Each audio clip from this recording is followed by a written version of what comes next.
how still we see thee lie above thy deep and dreamless sleep. The silent stars go. 네, 여러분 안녕하세요. 오늘은 마태복음 5장 13절에서 16절을 중심으로 사회 속의 교회의 정체성이라는 제목의 설교를 은혜를 나누고자 합니다. 자, 오늘의 중심되는 단어가 있는데 정체성입니다. 정체성이란 무엇입니까? 제가 옛날에 중국에서 교수님께 여쭤봤어요. 교수님께서 저에게 질문을 하셨어요. 我问一下，一般来说，一个国家里农民与城市人之间产生一些利益斗争，为什么在韩国的城市人要保护农民阶级的利益呢？你们韩国人经常说山头不二嘛。 자, 그렇게 교수님께서 말씀하셨는데山头不二 이게 무슨 뜻이지? 제가 처음 듣는 말인데 한국 사람들이 계속 얘기했다고 하거든요. 이게 무슨 뜻이지 하면서 글자를 써봤어요. 써보면서 이해가 됩니다. 무슨 말입니까? 바로 여기에 신토불이라는 말이었죠. 네, 노래도 있잖아요. 베이로시의 신토불이. 자, 이 신토불이라는 단어의 뜻은 직역을 하자면 몸과 땅은 둘이 될 수 없다라는 거예요. 90년대 초에 제가 초등학교 때 한국은 우루과이 라운드 이후에 외국에서 수입한 농산물에 대해서 더 이상 관세를 비싸게 매길 수가 없었어요. 그래서 더 값싼 농산물들이 들어와서 우리 농민들이 힘들게 되었다. 이것을 무조건 막아야 된다.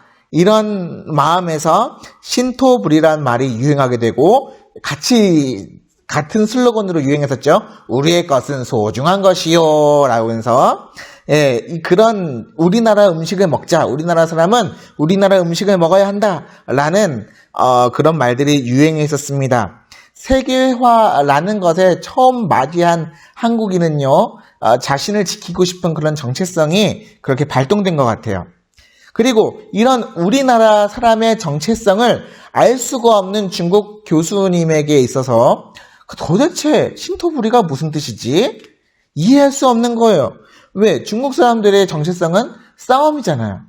그래서 어떤 자본주의 계급을 상대하는 무상계급의 프롤레타리아의 계급투쟁이 그 땅 위에 심겨졌기 때문에 한국인이 왜 어떻게 도시 사람과 농촌 사람들이 이렇게 서로 하나가 되고 오히려 도시 사람들이 농촌 사람을 위해서 싸우지? 라고 의문이 들게 되는 거지요. 신토불이 하니까 제가 초등학생이었던 90년대가 생각이 났어요.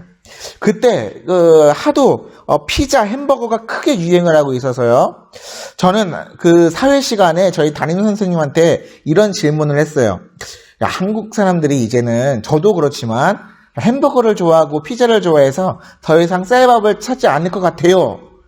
그러니까 선생님이 아무리 외국 음식이 유행을 해도 그럴 수는 없다고 말씀하셨거든요. 저는 이해를 못했어요. 저조차도 내 입맛이 라면을 더 좋아하고 김치 같은 거 더 싫어했는데 어떻게 밥을 찾고 한국 음식을 더 찾을 수 있을까? 초등학생이었던 저는 이해할 수가 없었어요.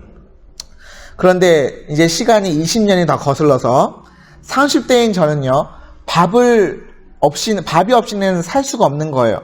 물론 저에게는 라면이나 햄버거, 아직도 저에게는 매우 중요한 음식들입니다만, 만약에 밥을 거르게 되고, 삼시세끼 중에 하루에 한 끼라도 밥을 먹지 않으면은 속이 매우 더부룩해서 더 먹게 되죠.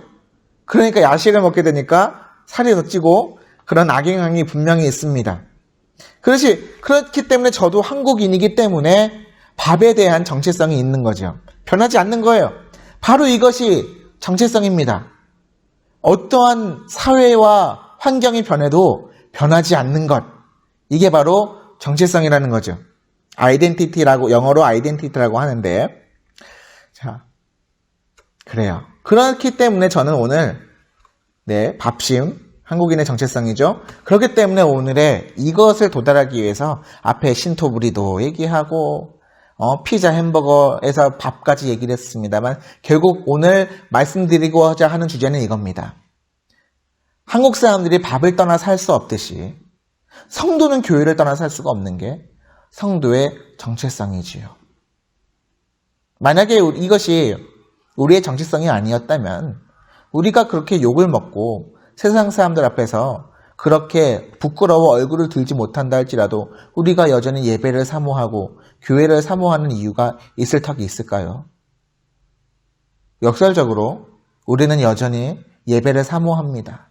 이렇게 비대면으로나마 예배를 드리게 되고 말씀을 듣게 되지만 그럼에도 불구하고 우리는 언젠가는 다시 우리의 정체성, 성도로서의 정체성, 다시 교회로 돌아가고자 하는 그 정체성을 반드시 찾게 될 것입니다. 오늘은 그런 말씀, 이런 내용으로 말씀을 열었습니다. 자, 이제 본문 말씀을 읽어보겠습니다. 마태복음 5장 13절입니다. 너희는 세상의 소금이니 소금이 만일 그 맛을 잃으면 무엇으로 짜게 하리요? 후에는 아무 쓸데없어 다만 밖에 버려져 사람에게 밟힐 뿐이니라. 아멘. 자, 예수님, 우리가 결론부터 말씀을 드리자면 예수님을 우리를 세상 속에 소금이요 빛으로 부르셨습니다. 이것은 우리의 정체성을 세상 가운데 거룩한 존재로서의 정체성으로 부르셨다는 거죠. 자, 거룩이라는 것은요, 간단하게 두 가지로 나눌 수 있습니다. 첫째, 하나님을 닮아가는 거예요. 거룩은 오롯이 하나님의 고유의 성품이십니다. 거룩을 무엇으로 말할 수 있을까요? 더럽다의 반대일 수도 있고요. 단순히 그거로만 끝이 아닙니다. 온전하신 하나님의 성품을 의미하기도 하지요. 그러니까 사람은 하나님을 닮아가는 거예요. 나의 간절한 소원, 한 가지 소원은 예수님을 닮고 싶어요. 키와 몸과 사랑이, 믿음과 지혜가, 용기가 날마다 자라나서 예수님을 닮고 싶어요. 주의 사랑 안에서 자라나고 싶어요. 주일학교 때 배웠던 나의 한 가지 소원, 이것이 바로 거룩에 대한, 주일학생이지만 거룩에 대한 갈망을 거기에 집어넣은 거잖아요. 네. 두 번째, 거룩이란 무엇이냐? 세상과 구별되는 거예요. 일반 종교도 마찬가지예요. 일반 종교에서도, 다른 종교에서도 제사를 드린다고 하면은 먼저 목욕 제기를 하고 깨끗하게 가야 돼요. 내가 옛날에 내가 세상 가운데는 이렇게 있었지만은 그래도 내가 어떠한 존재를 찾아가기 위해서는 내 몸을 단정히 하고 옷도 다르게 입고 머리도 자르고 이런 게 분명히 있다고요.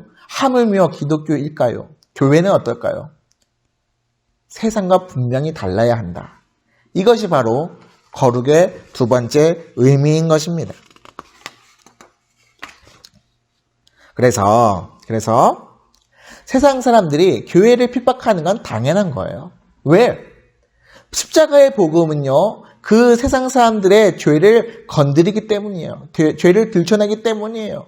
자신은 아니라고 부정하지만은 십자가의 복음은 그를 죄인으로 드러낼 수밖에 없어요. 그러니까 그것이 찔림이 있기 때문에 교회를 핍박하는 건 당연한 겁니다. 그러나 교회가 깨끗하고 거룩하게 간절히 바라는 것 또한 세상 사람들의 마음입니다. 그들이 욕하는 것과 비례해서 세상은 교회가 거룩해지길 바라고 있는 겁니다. 자, 그런 세상이 소금이 맛을 잃듯이 거룩함을 잃어버리면 어떻게 될까요? 저는요, 이 부분에 대해서 삼손이 생각이 나게 되거든요. 세상 가운데 거룩한 성도란 음식의 맛을 결정하는 소금과 같아서 세상을 리드하는 역할을 감당하게 되는데, 만약 거룩한 성도가 그 거룩함을 잃어버리게 된다면, 이 맛을 잃은 소금처럼 성도가 거룩함을 잃어버리게 된다면은 결국 맛을 잃은 소금이 사람들 앞에서 밟히는 것처럼 거룩함을 잃어버린 성도는 세상 사람들에게 밟힐 수밖에 없다는 거죠. 그 명확한 사례가 바로 삼손 아니겠습니까?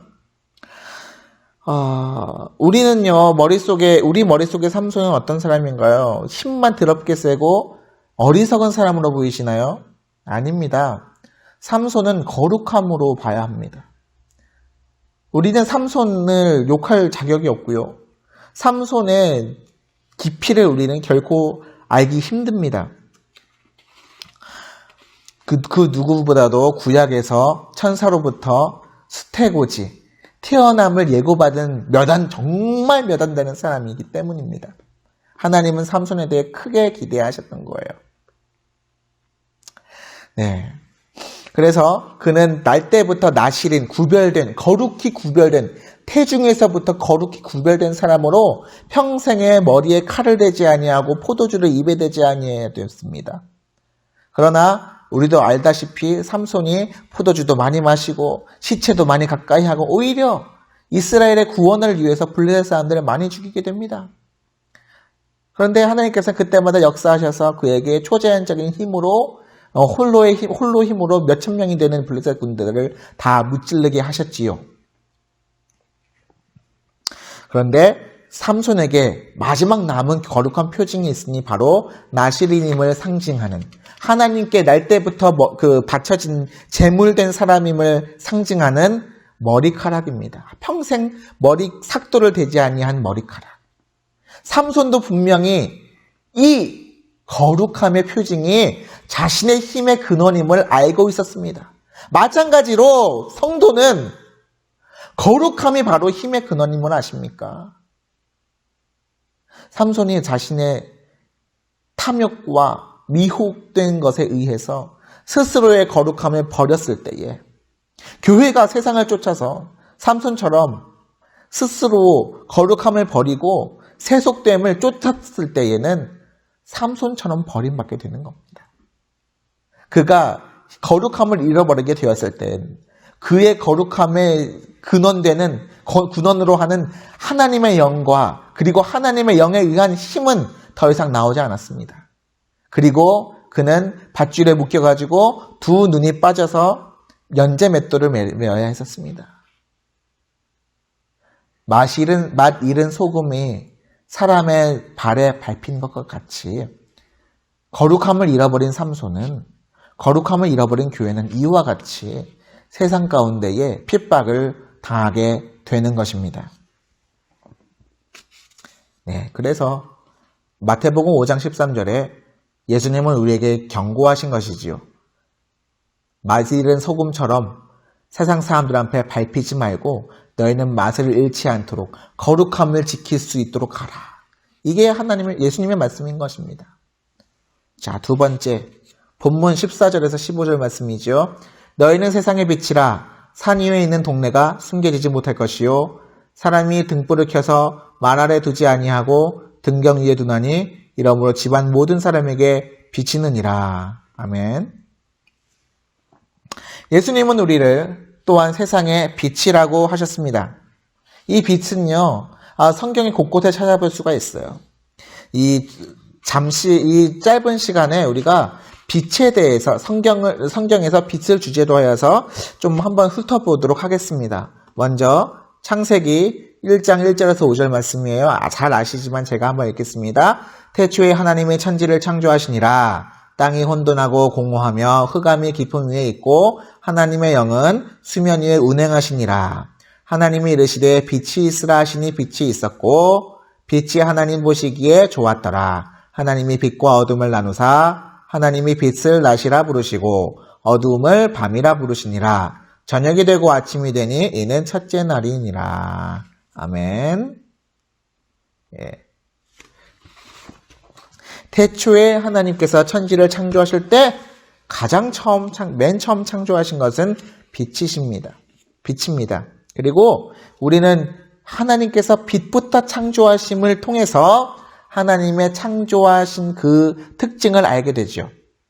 하나님께서 첫째 날 빛을 창조하신 이후에 더 이상 이 세상에는 암흑과 무질서가 없었습니다.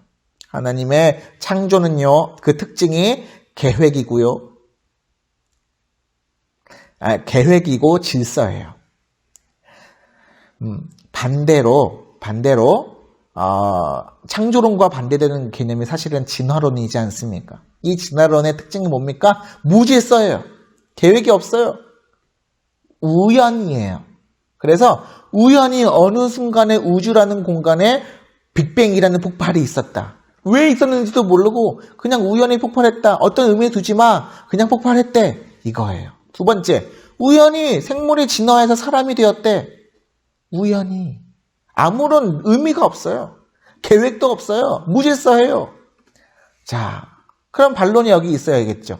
성경에서 볼 때 혹은 무신론자라 하더라도 진화론에 대해서는 이렇게 얘기할 수밖에 없어요. 어떻게 우연히 만들 수 있지? 우연이라는 게 어떻게 있을 수 있지? 예, 여기 책에도 나왔지만은 진화론에는 진화가 없어요. 여러분, 책상 하나 만들 때 우연히 만들어질 수 있을까요? 저도 어렸을 때 노가다 다니면서 인테리어 하시는 사장님 아래에서 진짜 밤새도록 그러니까 새벽 7시부터 그 다음날 6시 50분까지 일을 했었어요. 정말 많은 돈을 벌었어요. 그때 당시에 10년 전에 가격 10몇 년 전에 월급으로 3배를 벌었어요. 24만 원. 근데 그 인테리어 아저씨가 정말로 정교해요. 그 줄자보다 자신의 눈이 정확해가지고 몇 미리까지 다 아는 거예요. 책상이 정말 우연히 만들어졌을까요? 아니요. 그러한 목수에게, 그러한 인테리어 하시는 분의 그 한 땀 한 땀의 장인 정신에 의해서 만들어지는 거잖아요. 혹은 공장에서 만들어진다 하더라도 공장의 시스템이 우연히 만들어질 수는 없는 거잖아요. 우연이라 하는 거는 어떤 물질이 새로 만들어진다는 그것, 창조와 혹은 뭔가 만들어진다는 것은 전혀 매치가 되지 않는 개념이지요. 말 자체가 되지 않는 어불성설이라고 볼 수가 있습니다. 자, 그런데 그렇다면 이 하나님께서 천지를 창조하셨다라는 이 창조에 대한 말씀을 받아들이지 않는 이유는 과연 무엇인가? 이것은요, 결국은 그들의 마음에 빛이 없기 때문이지요. 어둠이 있기 때문이에요. 결코 알 수가 없어요. 결코 알 수가 없습니다. 그래서 성경 가운데 예수님이 그토록 많은 맹인들을 고치시는 게 성경에 나타나 있는 겁니다. 괜히 고치시는 게 아니지요. 하나님의 뜻을 드러내시는 거지요. 왜? 죄와 어둠에 헐매에 있는 사람들, 특히 바디메오의 눈을 뜨게 하신 요한복음 9장에서 결국은 누가 소경이냐? 누가 눈먼 사람이냐? 예수님께서 직접 눈을 뜨게 하신 이 맹인이 정말 맹인이냐? 아니면 이 맹인이 왜 눈을 떴냐고 질책하는 바리새인과 서기관들이냐? 도대체 누가 맹인일까요? 성경은 바로 예수님의 일을 인정하려 하지 않고 오히려 예수님의 뜻을 거스르고 그 맹인을 죽이려 했던 그 바리새인과 서기관들이 어둠의 죄에 허덕이는 맹인이었음을 보게 됩니다. 밝히고 있습니다. 네, 그렇습니다. 만약에 하나님께서 그래서 성도가 그 마음의 빛이 비치게 된다면 그래서 전도라는 건 결국은 뭐예요? 전도와 선교라는 건 결국 영적으로 뭐예요? 영적인 맹인들에게 그 눈을 밝히 뜨게 하는 겁니다. 우리도 사실은 죄인 중에 한 명이었잖아요. 우리도 사실은 영적인 맹인들이었던 거예요. 그러나 저 같은 경우는 저에게 복음을 전한 저에게는 어머님이나 아버님이셨겠죠. 또 다른 분들에게도 누군가 있겠죠. 그가 바로 눈을 뜨게 한 사람이고요. 우리 또한 그것을 본받아서 다른 이들의 눈을 뜨게 해야 한다는 것이지요. 네. 자, 그리고 바로 그러한 어두운 사람 가운데 눈이 먼 사람들을 눈을 뜨게 하는 그 사명을 누구에게 주셨느냐? 하나님은 아브라함에게 주시고 모세에게 주시고 다윗에게 주셨어요. 아브라함에게는 이스라엘을 세울 계획을 세우시고요. 모세에게는요, 애굽에서 종살이 하던 그 이스라엘이라는 민족을 구원케 하시고요. 다윗에게는요, 그 이스라엘 백성들에게 정말 나라를 세우게 하시는, 국가를 성립하게 하시는 거예요. 왜? 하나님은 어둠 가운데 허덕이는 이들에게 빛을 비추게 하시기 위함이죠. 그 사명을 이스라엘 백성들이 갖게 되는 겁니다. 그래서 솔로몬 당시에 많은 이들이 흠모해요. 솔로몬의 지혜로움을 흠모해요. 이 사람의 지혜로움은 과연 어디에 있는 것이냐. 그래서 멀리 에티오피아로부터 시바 여왕이 욕이 아니죠. 시바 여왕이 그 온갖 막 향물과 그런 것을 갖고 와가지고 지혜를 들려주시오. 아, 그분이 하나님이시군요. 눈이 뜨이는 거예요. 네. 또 구약시대에 엘리사에게 누가 찾아요? 나아만이 찾아오잖아요. 문둥병이 낫잖아요. 죄가 낫는 거예요. 여러분들이 제가 그 수요 예배 설교 중에 엘리사 이야기를 쭉 했지만은 엘리사가 나아만 장군에게 7번 요단강에 들어가서 몸을 씻으라 하는 게 결국은 치료가 아니고 죄를 정결하게 하는 의식인 것을 여러분 기억나시는지 모르겠어요. 네. 영적으로 눈먼 자들이 빛을 찾아서 더듬더듬 오는 게 바로 솔로몬 당시의 시바 여왕이고 엘리사 당시의 나아만 장군이었던 거예요. 예, 이스라엘이 바로 이와 같이 열방 가운데 하나님의 빛을 비추는 민족, 비추는 나라가 되는 것이 바로 하나님께서 이들을 향하신 소원이었습니다. 소망이고 비전이었습니다. 그러나 결론적으로 말씀드리자면 이스라엘은 이 일에 실패하게 됩니다. 왜? 죄는 달콤하기 때문이죠. 죄는 우리의 옛사람을 다시 상기시킵니다. 우리 그때가 좋았지. 이방 문화에 스스로 오염되게 하고요. 스스로 그래서 빛을 버리고 어둠을 쫓게 돼요.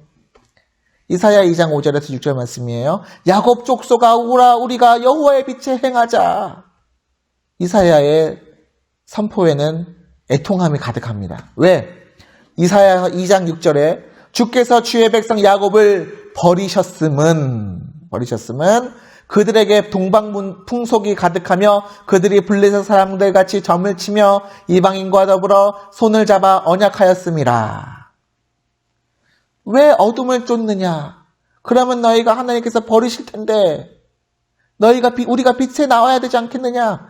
이사야 선지자는 멸망을 미리 보는 사람. 그 뒤에는 멸망이 있음을 알고 멸망길로 가지 말라고 선포했던 자예요. 네, 그러나 한참 후에 하나님은 또 이사야를 통해서 그 이사야 이후에 다시 이스라엘 백성들에게, 유다 백성들에게, 하나님을 믿는 성도들에게 다시 잃었던 빛을 찾아서 그 빛을 비추라고 하시는 그 빛의 정체성을 다시 회복시킬 것이다. 그 빛을 사명을 다시 감당케 하실 것이다. 선포하시는 거예요. 왜? 정체성이라 함은 아무리 시대가 지나고 환경이 변해도 정체성은 변하지 않기 때문이에요. 이사야서 60장 1절에 일어나라 빛을 발하라 이는 내 빛이 이르렀고 여호와의 영광이 내 위에 임하였음이니라. 보라 어두움이 땅을 덮을 것이며 캄캄함이 만민을 가리려니와 오직 여호와께서 내 위에 임하실 것이며 그의 영광이 내 위에 나타나리니 나라들은 내 빛으로 왕들은 비치는 내 광명으로 나아오리라. 하나님은 이사야를 통해서 말씀하시는 거예요. 그러나 이스라엘이 멸망하고 다윗의 왕국이 멸망했지만 다시 나는 이 민족들에게 다시 하나님을 섬기는 내 백성들에게 이 빛의 정체성을 이 빛의 사명을 다시 내가 주어줄 것이다. 다시 한번 다윗과 솔로몬 때의 그때처럼 많은 나라들이 다시 너희들을 흠모하여서 너희들이 갖고 있는 그 하나님의 말씀을 흠모함으로써 다시 나올 것이다. 희망에 차서 선포하고 있는 거죠. 자, 여기서 여호와의 영광이 내 위에 임하실 것이요. 무슨 뜻일까요? 우리는 하나님을 믿는 우리는 하나님이 아니에요. 하나님의 형상이에요. 우리는 스스로 빛을 낼 수 없어요. 그러나 우리 가운데 우리의 위에 빛이 비치시면 우리는 거울과 같이 그 빛을 반사할 수 있어요. 그게 바로 하나님의 형상으로 부르심을 받은 우리 성도된 사람들의 정체성인 거죠. 빛을 비추는 거예요. 어떻게? 우리가 항성이 아니고 우리는 행성으로서. 우리는 하나님의 빛을 반사해서 세상 가운데 비칠 수 있는 하나님의 형상으로서. 그러면 우리의 위에 임하실 그 빛은 무엇이냐? 생명의 빛으로 오실 예수 그리스도를 말씀하시는 것이죠. 요한복음 1장 1절에 태초에 말씀이 계시니라 이 말씀이 하나님과 함께 계셨으니 이 말씀은 곧 하나님이시니라. 그가 태초에 하나님과 함께 계셨고 만물이 그로 말미암아 지은 바 되었으니 지은 것이 하나도 그가 없이는 된 것이 없느니라. 그 안에 생명이 있었으니 이 생명은 사람들의 빛이라.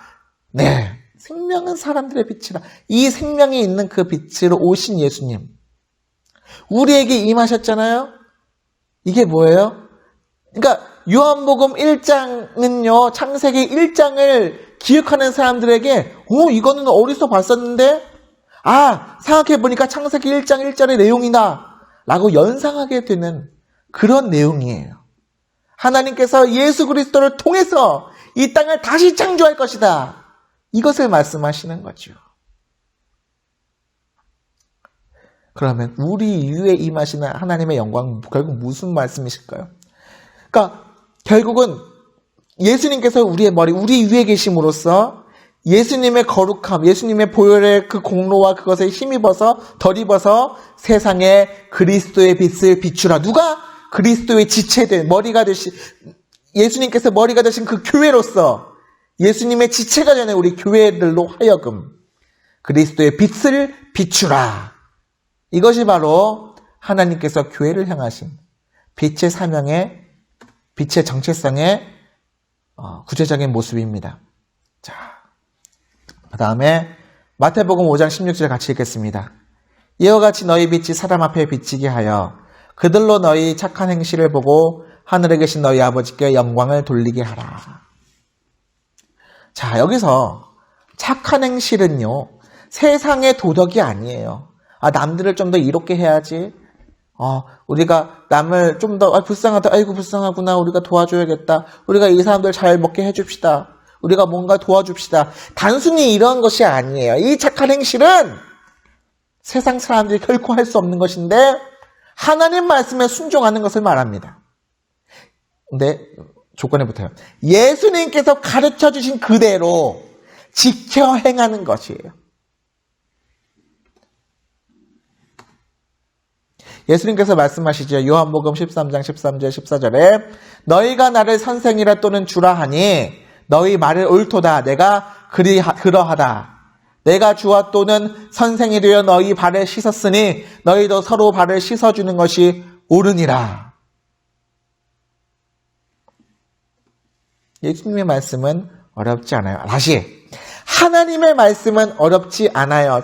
신명기 30장 11절에서 14절을 보시면 하나님께서 모세를 통해서 쥐어주신 그 율법의 말씀 또한 전혀 어렵지가 않아서 하늘 저 높은 데 있는 것도 아니고 바다 저 멀리 있는 것도 아니라 오직 우리 입에 있는 말씀으로 그 하나님의 말씀을 지키기에는 너무나 쉬운 것이라.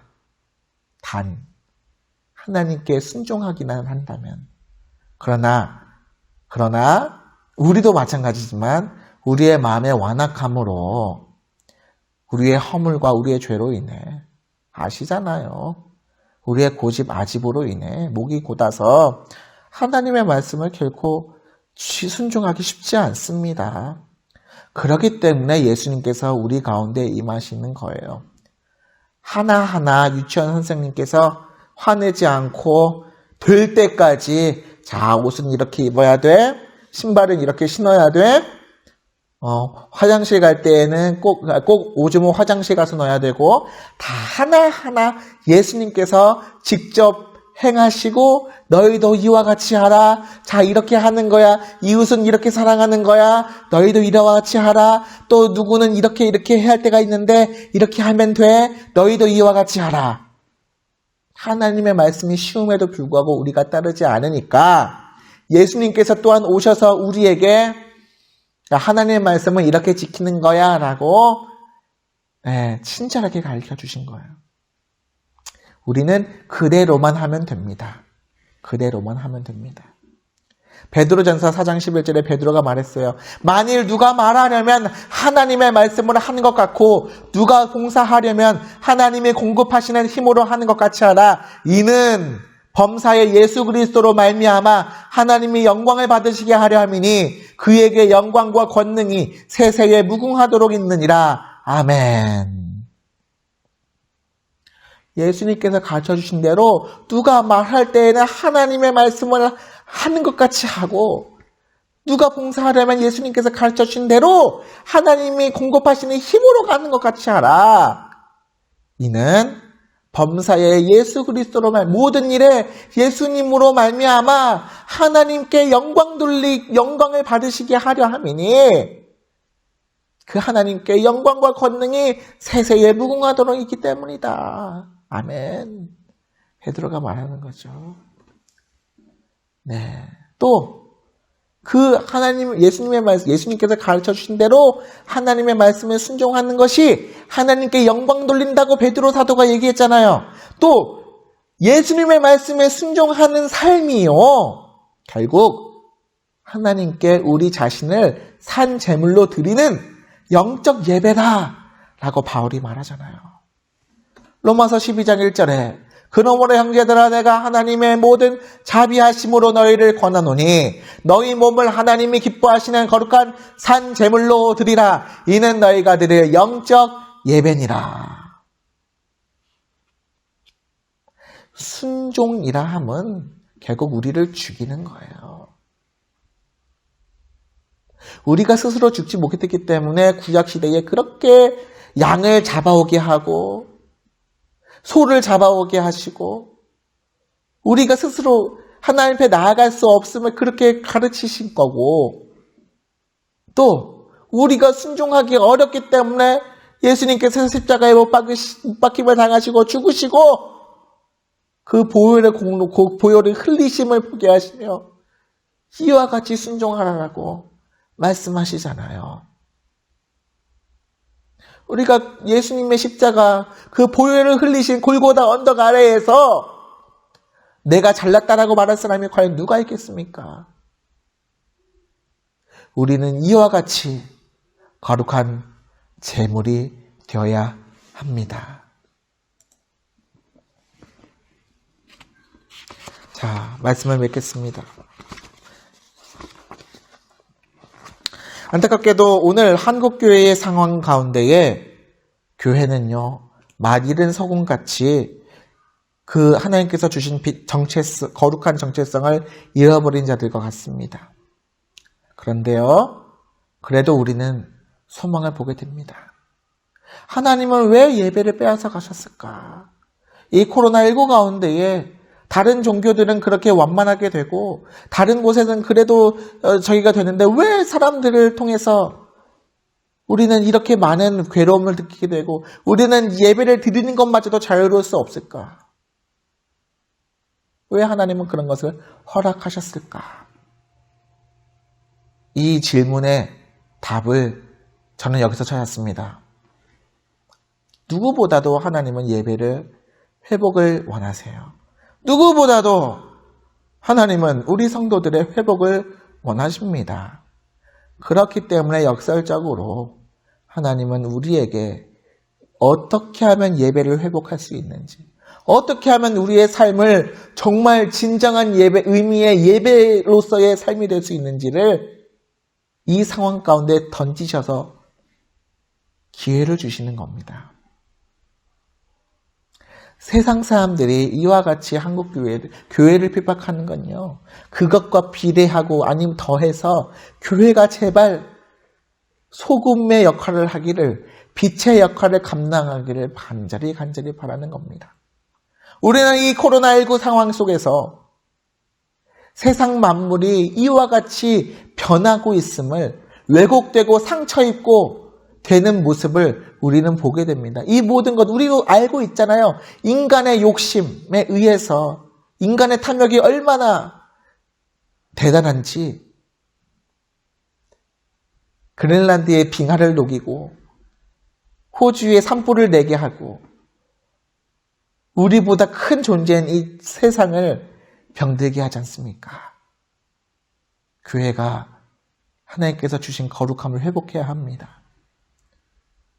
예, 맛을 다시 되찾아야 하고요. 그 빛을 다시 되찾아야 합니다. 그러기 위해서는 우리가 순종할 수 있도록 먼저 주님 앞에 무릎 꿇고 낮아져야 합니다. 예, 사실 결국은 결론은 변하지가 않지요. 궁극적으로는 변하지가 않습니다. 저는 그것을 기대합니다. 그렇게 해서 이 모든 하나님의 뜻한 때가 지나가서 우리가 다시 예배를 되찾을 때에는 정말로 하나님 앞에 진정한 예배를 드리기 원합니다. 매주마다 우리가 예배를 드리기 힘들었어. 우리가 예배를 드리기에 눈치를 보이고 매주마다 힘들지만은 만약에 정말 매주마다 우리의 예배가 이게 회복되어서 매주마다 드릴 수 있다면 정말 하나님만 바라보는 하나님께 영광 돌리는 그런 예배 우리가 꿈에서나마 기다렸던 그 예배 드리게 하여 주옵시고 다시 하나님께서 만약 우리에게 하나님의 일꾼으로 봉사할 수 있게 하신다면 다시 세상 가운데에서 우리의 이익만 쫓는 것이 아니라 이웃을 돌보며 내 이웃을 내 몸과 같이 사랑할 수 있도록 하나님 그런 기회를 주옵소서. 하나님께서는 우리에게 이미 일을 진행하시는 것. 우리는 예배에 대해서, 우리는 교회에 대해서 우리는 갈망하지 않습니까? 저는 그것에 기대합니다. 또한 소망합니다. 우리가 다시 이 공예배를 회복하고 우리의 성도된 우리의 정체성을 회복하는 그날에 하나님께 큰 영광 돌려드릴 줄 믿습니다. 감사합니다.